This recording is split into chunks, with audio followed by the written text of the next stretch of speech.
Well, good Thursday afternoon, everybody. As promised, this is Winter Storm Update number 2 on this Thursday afternoon, January 22nd of 26. So I thought I'd give you a brief overview. I'm not going to go into as much of the science today because I wanted to go through some of the numbers since we're only now 48 hours from this event starting, so about 2 days. So just as a recap, basically what's happening over the weekend is this big area of high pressure up to the north is going to start funneling huge amounts of cold air our direction starting overnight Friday into Saturday, and our temperatures are going to start falling. At the same time, area of low pressure to the south is going to start throwing moisture up over this cold air, and so we get cold air down below where we are, warm air above this, and so that melts any snowflakes and we get ice down here at the surface where we are. So that's ultimately what's happening. So I wanted to zoom in and show a couple of different model scenarios. So all the details are not ironed out. What is ironed out, I think, is we are going to have a major winter storm starting late on Saturday, going through all of the day on Sunday, with having lasting impacts through the early part of next week. So this is the European model. This model has been fairly consistent over the last couple of days. You can see the precipitation entering the western part of North Carolina around 4 p.m. on Saturday, making kind of along the I-85 corridor by about 6 o'clock in the evening. It may start out as a few snowflakes, especially north of Charlotte up towards Greensboro along the I-40 corridor, but you'll see quickly it changes over to frozen precipitation in terms of sleet and or freezing rain. Most likely we're going to start maybe a few flakes, more than likely start as sleet, and it's just going to sleet for hours and hours and hours and eventually change over to freezing rain. This particular model, the European model, is the most aggressive with freezing rain. It has more warm air above us, shallower cold air near the ground, so it keeps us in this freezing rain, which is this kind of orangish color for almost the entire duration. This is now, remember, this started Saturday around 5 p.m. This is now Sunday at 1 in the afternoon, and it's still freezing rain falling, and still freezing rain falling at 4 p.m. It's still freezing rain falling at 7 p.m. And eventually this exits out of here Sunday night into Monday. That's the warmer of the solutions. The GFS has been consistently cooler, so when I look, timing is almost exactly the same. This is around 4 p.m., but notice this purple area is sleet. So the GFS has been consistent in showing us having a thicker cold layer down here where we are, which gives us more sleet. You can see here's the freezing rain across Georgia, and that slowly works its way north, and eventually the GFS puts us in the freezing rain as well, just later, which would be a better case for us, because freezing rain is the worst thing that we can get during a winter storm. It's the most destructive type of winter weather, and so it has us getting in the freezing rain a little bit later, so we'll have less amounts of that. So that is still what's up for debate. I thought I'd show you, this is a quick snapshot. This is 7 in the morning on Sunday. So remember, the event's going to start Saturday late afternoon, early evening. You're probably going to hear sleet outside your house and window all night. Sunday night. And eventually, when it goes quiet, that means it's turned to freezing rain, which is bad. But you can see this is 7 a.m. So this color here is freezing rain. So you can see the European model shows us getting freezing rain. This is the GFS at the same time. It has sleet. This is another model, freezing rain. This is another model. It has sleet. So you can see there's still debate between the models in terms of how much sleet are we going to get versus how much snow are we going to get. But in my experience, living in Charlotte for 20 years, the warm air above us usually it's a little bit more aggressive than the models often indicate. So it won't surprise me if the freezing rain option is the more correct option. So this shows you, this is what's called an ensemble. So it's a group of forecasts put together, and this is the European ensemble. And this is going to show you how much freezing rain could fall during this particular period. So how you read this, and I showed a graphic similar to this yesterday. The lower end is the 10th percentiles. This is kind of the minimum end they think we're going to get, and the upper number is the upper tier. This is kind of like the min and max that we could potentially get.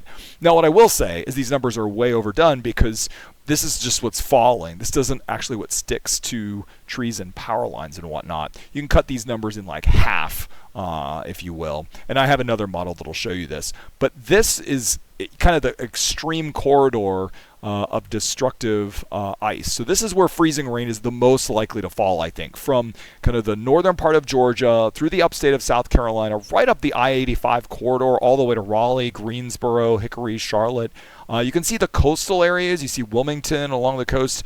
They might start off with a little bit of sleet pellets, but it's going to quickly change to rain. And I actually don't think they're going to see much precipitation along the coast. So this is mainly a central and western North Carolina event. Is what it's looking like. So this is kind of the extreme values. What I can also show is this is the GFS's version. So this is the same exact thing. Actually, this is the same exact thing if I step it forward once it loads. And so you can see it has a lot less here in Charlotte. It's still, don't get me wrong, this is still large. And again, you'd cut these numbers in half.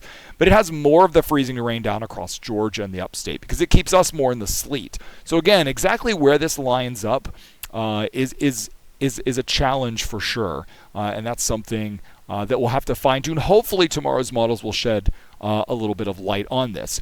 This is the same model, the GFS, but the freezing rain model part of it, so that basically takes out all of the stuff that's falling off the branches. This is what actually accumulates. So that number that you saw earlier that was like 0.8 is now about 0.4. And so I think a lot of people don't know what 0.4, 0.2, what these values mean. And so I have a little chart that's going to illustrate that here in a second. So all this to say, precipitation is going to start falling late in the day on Saturday, 4, 5, 6 o'clock, sooner further west you go. It's going to transition. It's going to probably start as sleet. If it starts as a little snow, it's going to change to sleet very quickly. Sleet for many hours. At some point overnight, overnight Saturday night into Sunday morning, it's going to transition to freezing rain. When it does that and how much freezing rain we get is critical to how bad this is going to be. This is the first forecast by the National Weather Service in Greenville, Spartanburg, and these folks are the expert forecasters for our area. And you can see the amounts of ice. Now, this is not sleet. This is just freezing rain. So they're expecting 1 to 2 inches of sleet first to accumulate outside. Then we transition to freezing rain. And you can see the Charlotte Metro, pretty much everywhere on this map, is a 1/2 inch to 3/4 of an inch of freezing rain. I cannot stress how destructive that amount of ice is. You might think, oh, a 1/2 inch of ice, that's not that much. But to put it into perspective, 1/4 inch of ice on an average tree that's outside adds about 500 pounds. 1/2 inch of ice adds over a ton because as ice accumulates, it's actually like a quadratic. It increases it by like 4-fold how much weight there is.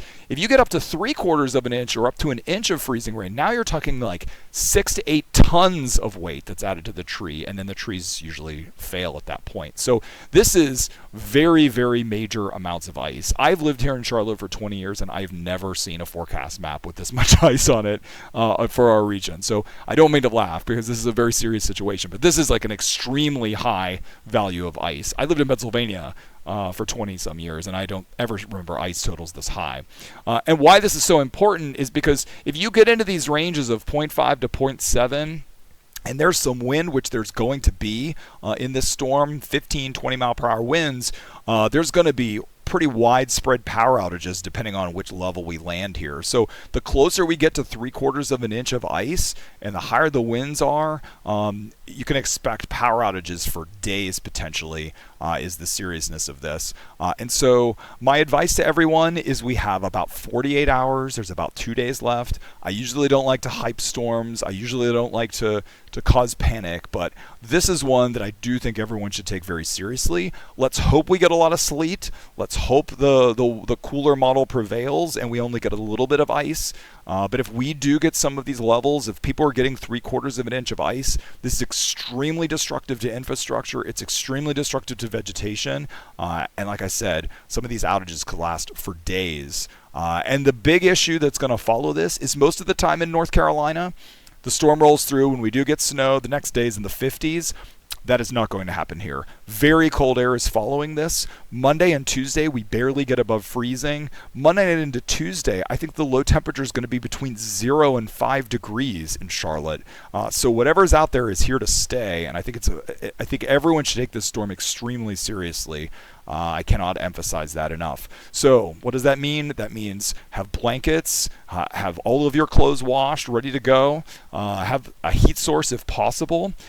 Make sure you have enough water and food to last 5 days without power. Make sure your medications are fully up to date. Make sure you have batteries, flashlights, candles, and a big thing to remember in ice storms, one of the biggest causes of death is carbon monoxide poisoning. So make sure if you're trying to create some sort of heat source or generator, make sure generators are 20 feet from the home.